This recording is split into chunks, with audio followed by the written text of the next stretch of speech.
right, next up we've got some folks from the Victoria University of Wellington. Hello. Hello. Hi. Welcome. So maybe we'll start with a little intro of yourselves. Hello, I'm Raqi Syed. I'm a visual effects artist, and I teach lighting and rendering and design ideation here at Victoria University. I'm Sunny Teich, and I'm an effects artist, and I teach effects and simulation here. I'm Areito Echevarria. I'm a visual effects artist, a writer and director, and I teach creative coding and compositing here at Victoria University. Excellent. What's today's presentation going to be about? So I'm going to talk a little bit about something I'm super passionate about right now, which is getting industry people involved with education. And Raqi's going to talk about her lighting class, Sunny is going to talk about her effects class, and we're going to hear from some of our students who worked on a collaboration together between effects and lighting. Fantastic. Well, let's get started. Thank you. Thanks. Hi everyone, my name is Areito Echevarria. I am a senior lecturer here in Wellywood, Wellington, New Zealand, on the Master of Design Technology program at Victoria University. We're super excited to be guests of Side Effects today and talk a little bit about our program and how Houdini fits into that. Woo! Sorry about that wind noise. They do call it windy Wellington, and it is quite windy here a lot of the time. Not all the time, but a lot of the time. Kia ora koutou. As I said, my name is Areito Echevarria. I'm here today to talk to you about the Master of Design Technology program that we have here in School of Design Innovation at Victoria University of Wellington. So what is the MDT? The Master of Design Technology is a postgraduate program in visual effects and new media. And our goal with the program is to graduate a student or graduate students that have both conceptual and technical skills, who are both really good conceptual thinkers and can execute technically to a high degree of finish. So that's what we do here. So I'm going to give you a little bit of overview of our presentation today. I'm going to give you show you some visuals of what the students are up to on our program. Raqi Syed is going to talk about her lighting class. Sunny Teich is going to talk about her effects class. And then we're going to see a presentation from some of our students on a project that they worked on together in the effects and lighting class. So two groups of students working together on an assignment. So maybe before we get to all of that, I can back up a little bit and give you some context about who I am and what I'm doing here. So I have been an academic for about 4 years now. Prior to that, I spent about 20 odd years in the feature film visual effects industry, doing compositing and effects animation. Prior to coming to Victoria, I was head of effects animation at Weta Digital. I've also worked at The Mill, Framestore, Allura, various other places around the world. And what else? I have a SciTech Academy Award for my work on the deep compositing system, which some of you may be familiar with. Sorry about the file sizes. And that is all to say that really the quality of the education that students are getting here, and it's not just me, all of the other instructors are, have a lot of industry experience and academic experience as well. That is to say, the quality of the education the students are getting here, we think, is like exemplary. It's good. It's high. It's A+. So what else can I say about myself? I consider myself an artist, a researcher, a teacher. I have my own creative practice outside of the teaching work that I do here. And so what are some of the motivations that drove me to a life in academia? So I think there's kind of like two things really. One was I wanted to do my own work, kind of sick of working for the man, want to do some of my own stuff. And the other was I thought, well, if I'm going to do my own stuff, then I need to balance that somehow with some other kind of thing. So I thought, well, the teaching is a perfect counterbalance to that sort of selfishness, if you like, in that I get to give back to the community in some way. And both things turned out to be really good. I love working on my own projects, collaborating with my colleagues, But it turns out like the teaching part, the part where we're actually interfacing and helping and talking with the students all the time is just as rewarding, if not more rewarding. It is an absolute honor to be a part of these students' lives and to help them find their way in the world. It is a very difficult world, I think, these days, and to be able to offer some degree of assistance to people coming up and help them realizing their dreams is amazing. I just love that part of the job. It's wonderful. It's great. So I guess that is also kind of like a call to action for other industry types who are maybe thinking about getting into this education game. It's definitely more than just teaching. Is, I guess, one thing to be aware of, especially if you're in the university context. There's a lot more to the job than that, but there is definitely teaching involved, and that part is highly rewarding. I love it. So what next? Let's have a look at some of those some of the work that the students have been doing, and I'll be back in a moment to talk about some more stuff.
Hello, my name is Raqi Syed. I'm the program director for the Master of Design Technology degree taught at Victoria University of Wellington in New Zealand.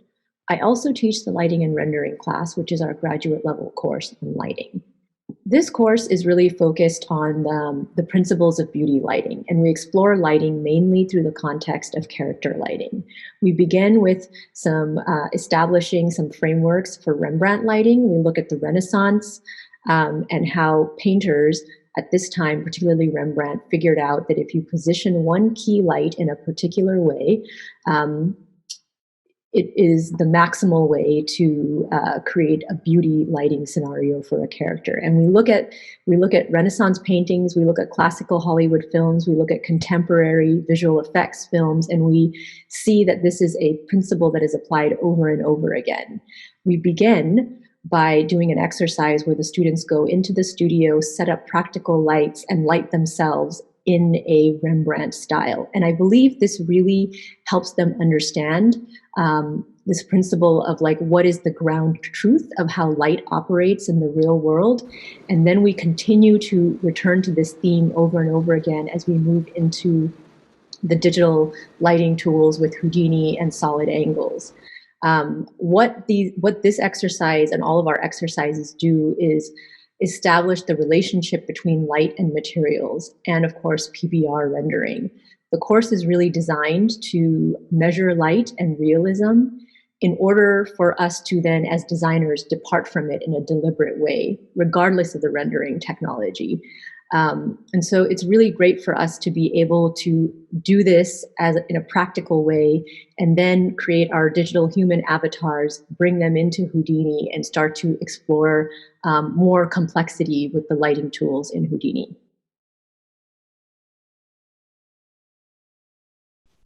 Hi, I'm Sunny Teich. I'm an effects artist. I've spent a long time working in the film industry at places like Weta and Framestore, and now I teach effects here at Victoria University in the Master of Design Technology program.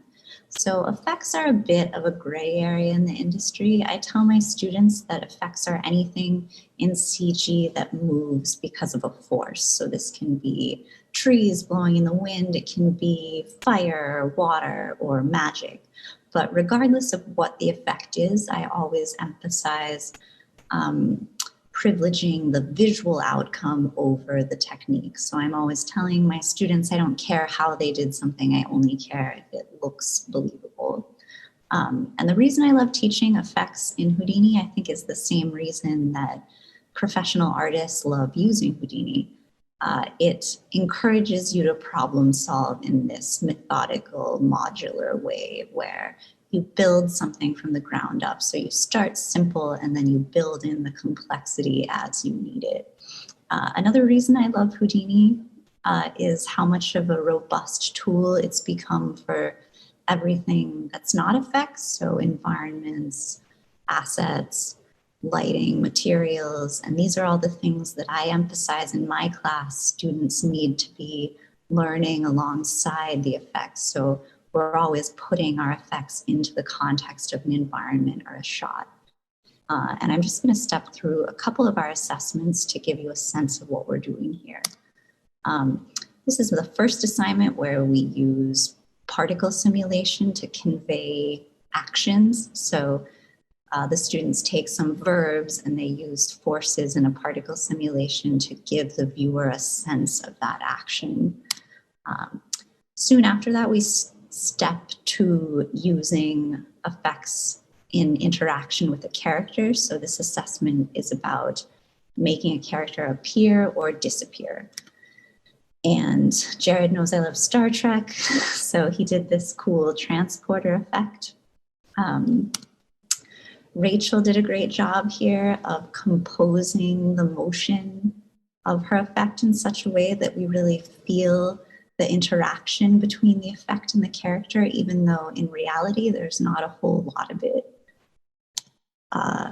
This does a good job of illustrating a thing that we talk about, which is giving the viewer a sense of the motivation behind the forces that we see, particularly when they're supernatural. So here, like, we can tell that there's something off screen exerting a huge force on this character. There's another assignment we do, which is to do with fluid simulation. So we learn about flip, we learn how to implement flip in Houdini, but then we also think about how to put a fluid simulation into an environment. This is a submission from Robert, who did a great job of building this phosphorescent cave. The fluid itself has attributes that are advected through that drive that glowing on the material. And this is just like an absolutely beautiful composition. This is another really good submission from Rachel. So she built this Medusa statue. She textured it in Substance, and then she composed this very cinematic shot with beautiful lighting. So the fluid simulation is featured, but it's also part of this coherent scene. There's another assessment we do, which is to tell a story with a rigid body simulation. So Phil did a great job here of making a scene that was kind of like the outside of a gallery or something like this, and there's a disgruntled employee destroying the merchandise. Brock wanted to do kind of like a still life with some dynamic motion in it, so he destroyed this watermelon. And something I really love here is this dynamic jiggling So it's a rigid body simulation and a soft body simulation. So that's just some of the stuff we're doing in effects. What I really love seeing is the students develop the ability to compose their own environments and render these scenes themselves. And I love seeing them realize that they really could operate as independent artists and they could generate everything they need themselves using Houdini. So having the opportunity to be right there when an artist is realizing what they're capable of, it's so rewarding. And it's really a huge reason that I love teaching in Houdini. So we're going to talk today about an assignment that we co-designed for our lighting and effects students to work on together called the Cinematic Tableau. And the purpose of this assignment is really to think about effects and lighting as the building blocks of a story that can unfold in the context of world building, and to allow them some freedom to not worry so much about like plot-oriented story and more about atmosphere and mood. Yeah, and for the effects students, what I really was hoping they would get out of this is they've already been encouraged to think about how their effects interact with assets and environments. So I don't want them to think about effects just in a vacuum, but they have limited time to learn other things like how to set up materials, how to set up lights. And so by getting them to work with the lighting students who've been developing these other skills and ways of thinking about stuff, it sort of led them towards seeing how they could elevate their effects in the context of a scene. Hello, everyone. My name is Robert Wilkins. I'm Maxi Yuan. And we're here to show you our project. Cool. As a big fan of horror, at the very beginning, when I heard about this project, we think about, let's make a horror. And then we took the reference from The Conjuring. But in The Conjuring, like the lighting is quite ambient. They got really big front lights. It's not really match our tone for the project. So we decided to move the front light to a backlight, which means the front ground will be like kind of darker than the background. Yeah, so for the effects, we had this idea of like a spreading darkness coming behind the figure at the end of the hallway. And so we started with something more like smoky and shadowy, but I wanted to go in a bit of a different direction. And so we ended up with this sort of like tendrily tentacle look. The system itself is actually completely procedural animation, so it's done just through wrangles. And there's so no require for simulation or anything like that. Because it's done just through code, it's fully multi-threaded, and each of the tentacles can have their own unique paths and animations, and it's still very performant. The main gist of it is that you copy lines to each point. Each line has a different state. One is like up, one is forward, and one is resting, and you blend between those based on an attribute. Hi, I'm Lucy Jagus. I'm Brock Choivas. We're going to talk about our project. So the original inspiration for the scene was one very specific scene from Birdman. I found it so beautiful and surreal with this kind of like magical realism. So I kind of started out by just blocking out this real rough scene setup, creating these hanging lights with a bunch of Vex and Houdini before Brock joined me on the project. So when I came onto the project, the scene was quite established and quite visually amazing. So for the effects, we wanted something that could just accentuate the scene and just add a bit more life to it. So when iterating on it, a lot of the changes were quite subtle. So I spent a lot of time tweaking and playing with the lights, because in the original scene, he's sort of moving through all these different lights and colors and intensities. So it was kind of trying to get that balance right while still feeling quite natural and organic, as well as kind of trying to figure out practical ways of rendering it, because it was such a heavy scene. So you can see sort of the final composition process over here. As for the effects, there's a few three distinct effects: some ambient light motion, the hair simulation, and the main one is these interaction with the light as the character walks through. It started out with just breaking down, isolating a certain wire that the character would walk through, and then attaching lights to it. Once that was set up, I could replicate how many lights the character could interact with, and yeah. Hi, I'm Jared Lee. I'm Ripley Sher. And we'll be sharing with you our project today. Yeah, so I got this reference from the 1966 film in Cold Blood and the confession scene, and I just find the rain caustics running down his face is very beautiful, like he's crying. So what I did here is just, due to the time frame, I rendered the caustics and the character and the rain separately and compose them together.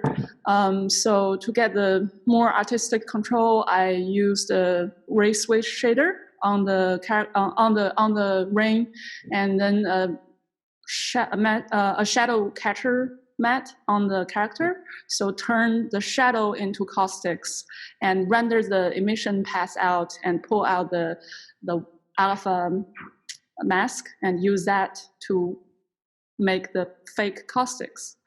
So yeah, that's basically how the whole thing worked. So to actually make the rain, I wanted to develop a procedural system so I could put in any shape. And this allowed me to develop the rain without us knowing exactly how we were going to build it. So I created this procedural system which has the raindrops, the splashes, and the actual rain trails going down any shape that actually works for this effect. And when we combine that with Ripley's work on creating the caustics in the actual shot, we get our final scene. All right, everyone, thanks for tuning in and thanks for having us on the show Side Effects. It's a real pleasure to be able to show you a little bit about what we've been up to on the program. Ka kite.